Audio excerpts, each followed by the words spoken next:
ಆಷಾಢ ಕೊನೆಯ ಶುಕ್ರವಾರ ಪ್ರತಿ ವರ್ಷದಂತೆ ನಾವು ತಾಯಿ ದರ್ಶನವನ್ನು ಮಾಡಿದ್ದೀವಿ.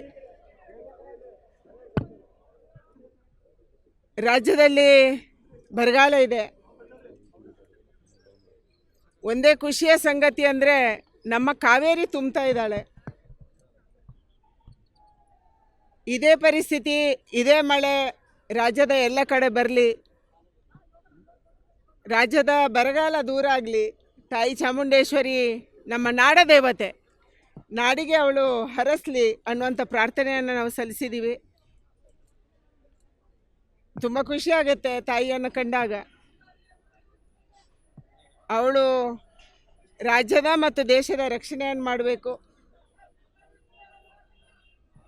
ನಮ್ಮದು ಒಂದೇ ಇದೆ, ಈ ದೇಶ ರಕ್ಷಣೆ ಆಗಬೇಕು. ದೇಶದಲ್ಲಿ ಕಲೆ, ಸಂಸ್ಕೃತಿ, ನಮ್ಮ ಧರ್ಮ, ನಮ್ಮ ಆಚಾರ, ನಮ್ಮ ವಿಚಾರ ಉಳಿಬೇಕು.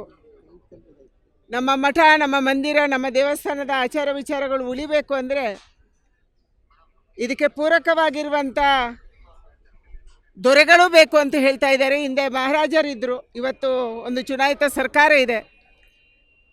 ದೇವರು ಅವರಿಗೆ ಕೂಡ ಅರಸಬೇಕು ಅನ್ನುವಂಥ ಪ್ರಾರ್ಥನೆಯನ್ನು ನಾನು ಮಾಡ್ತಾ ಇದ್ದೀನಿ. ನಾನು ನಾಡಿನ ಜನತೆಗೆ ಒಂದೇ ಪ್ರಾರ್ಥನೆ ಮಾಡ್ತಾ ಇರುವಂಥದ್ದು, ಇಡೀ ದೇಶದಲ್ಲಿ ಅತ್ಯಂತ ಹೆಚ್ಚು ಓಟು ಇವತ್ತು ಇಲ್ಲ, ಡಿಲೀಟ್ ಆಗಿದೆ ಅಥವಾ ಶಿಫ್ಟ್ ಆಗಿದೆ ಅನ್ನುವಂಥದ್ದು ಕರ್ನಾಟಕದಲ್ಲಿ.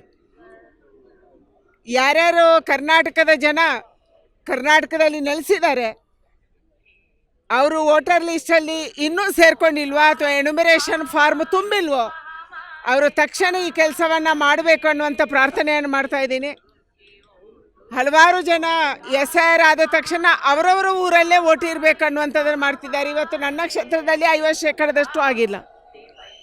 ಅಂದರೆ ಬೆಂಗಳೂರಲ್ಲಿ ನಾವು ಮನೆಗಳಿಗೆ ಹೋದಾಗ ಹೇಳ್ತಾರೆ ಅವರು, ನಾವು ನಮ್ಮ ಹಳ್ಳಿಯಲ್ಲೇ ಓಟು ತುಂಬ್ಕೊತೀವಿ, ಅಲ್ಲೇ ಮಾಡ್ತೀವಿ ಅನ್ನುವಂಥದ್ದನ್ನು ಹೇಳ್ತಾ ಇದ್ದಾರೆ. ಅದಕ್ಕಾಗಿ ಎಲ್ಲೇ ಮಾಡಲಿ ಕನ್ನಡಿಗರು ಎಲ್ಲರೂ ಓಟ್ ಮಾಡಬೇಕು, ಎಲ್ಲರೂ SIR ಅಲ್ಲಿ ಸೇರ್ಕೋಬೇಕು ಅನ್ನುವಂಥ ವಿನಂತಿಯನ್ನು ನಾನು ಮಾಡ್ತಾ ಇದ್ದೀನಿ.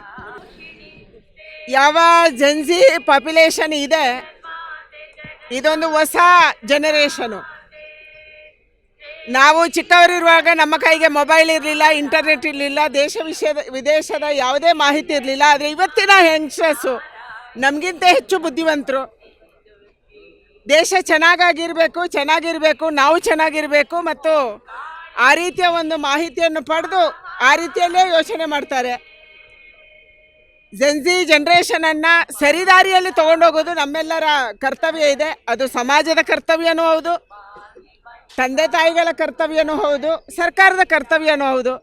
ಅವರಿಗೆ ಸರಿದಾರಿ ತೋರಿಸುವಂಥ ಮತ್ತು ಸರಿದಾರಿಯಲ್ಲಿ ತೊಗೊಂಡೋದ್ರೆ ಖಂಡಿತ ಅವರು ಈ ದೇಶದ ಭವಿಷ್ಯಕ್ಕೆ ಬಹಳ ಪೂರಕವಾಗಿ ಕೆಲಸ ಮಾಡ್ಬೋದು. ಯಾಕೆಂದರೆ ಇವತ್ತಿನ ಸ್ಟಾರ್ಟಪ್ಸ್ಗಳಲ್ಲಿ ನಾನು MSME ನೋಡ್ತಾ ಇದ್ದೀನಿ.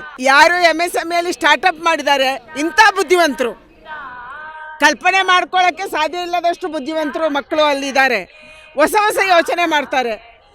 ಆ ರೀತಿಯ ದೇಶಕ್ಕೆ ಪೂರಕವಾಗಿ ಅವರನ್ನು ತಗೊಂಡು ಹೋಗಬೇಕಾಗಿದೆ. ಬರ್ತಾ ಇದ್ದಾರೆ ದೊಡ್ಡ ಪ್ರಮಾಣದಲ್ಲಿ. ಆ ರೀತಿಯ ಮಕ್ಕಳು ಇವತ್ತು 2047ಕ್ಕೆ ವಿಕಸಿತ ಭಾರತ ಆಗಬೇಕು ಅಂದರೆ ನಾವು ಇದ್ದೀವಿ ಅನ್ನುವಂಥ ಮಕ್ಕಳು ಲಕ್ಷಾಂತರ ಕೋಟ್ಯಾಂತರ ಸಂಖ್ಯೆಯಲ್ಲಿ ನಮ್ಮ ದೇಶದಲ್ಲಿದ್ದಾರೆ.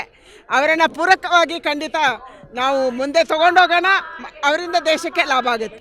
ಯತೀಂದ್ರ ಅವರ ತಾಯಿಗೆ ಹೋಗಿ ಕೇಳಬೇಕು, ಯಾರು ಅವರನ್ನು ಹೆತ್ತಿದ್ದಾರೆ, ಯಾರವರನ್ನು ಹೊತ್ತಿದ್ದಾರೆ, ಅವರಿಗೆ ಹೋಗಿ ಕೇಳಬೇಕು ನೀವು ಯಾರು ಅಂಥೇಳಿ. ನೀವು ಯಾವ ದೇವರನ್ನು ನಂಬ್ತೀರಿ, ಯಾವ ಆಚಾರವನ್ನು ಪಾಲನೆ ಮಾಡ್ತೀರಿ, ಯಾವ ಸಂಸ್ಕೃತಿಯನ್ನು ಪಾಲನೆ ಮಾಡ್ತೀರಿ, ಅವರ ತಾಯಿಗೆ ಅವರು ಕೇಳಿದರೆ ಆ ತಾಯಿ ಅಂದರೆ ಸಿದ್ದರಾಮಯ್ಯನವರ ಹೆಂಡತಿಯವರು, ಯತೀಂದ್ರ ಅವರ ತಾಯಿಯವರು ಕರೆಕ್ಟ್ ಉತ್ತರವನ್ನು ಯತೀಂದ್ರ ಅವರಿಗೆ ಕೊಡ್ತಾರೆ.